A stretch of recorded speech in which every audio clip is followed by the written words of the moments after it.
1 Thessaloniciens chapitre 5. Pour ce qui est des temps et des moments, vous n'avez pas besoin, frères, qu'on vous en écrive.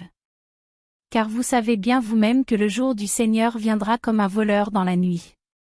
Quand les hommes diront « paix et sûreté », alors une ruine soudaine les surprendra, comme les douleurs de l'enfantement surprennent la femme enceinte, et ils n'échapperont point.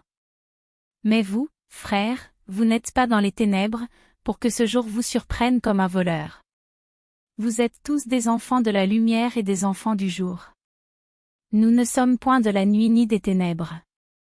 Ne dormons donc point comme les autres, mais veillons et soyons sobres.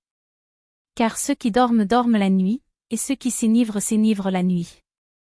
Mais nous qui sommes du jour, soyons sobres, ayant revêtu la cuirasse de la foi et de la charité, et ayant pour casque l'espérance du salut.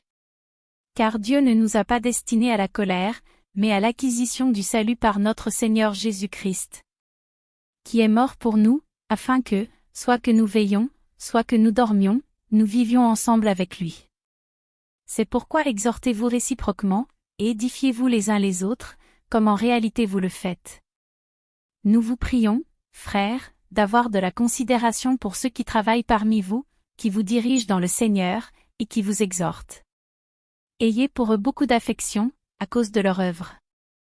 Soyez en paix entre vous. Nous vous prions aussi, frères, avertissez ceux qui vivent dans le désordre, consolez ceux qui sont abattus, supportez les faibles, usez de patience envers tous. Prenez garde que personne ne rende à autrui le mal pour le mal, mais poursuivez toujours le bien, soit entre vous, soit envers tous. Soyez toujours joyeux. Priez sans cesse. Rendez grâce en toutes choses, car c'est à votre égard la volonté de Dieu en Jésus-Christ. N'éteignez pas l'esprit. Ne méprisez pas les prophéties. Mais examinez toutes choses, retenez ce qui est bon. Abstenez-vous de toute espèce de mal. Que le Dieu de paix vous sanctifie lui-même tout entier, et que tout votre être, l'esprit, l'âme et le corps, soient conservés irrépréhensibles, lors de l'avènement de notre Seigneur Jésus-Christ. Celui qui vous a appelé est fidèle, et c'est lui qui le fera. Frères, priez pour nous. Saluez tous les frères par un saint baiser. Je vous en conjure par le Seigneur, que cette lettre soit lue à tous les frères. Que la grâce de notre Seigneur Jésus-Christ soit avec vous.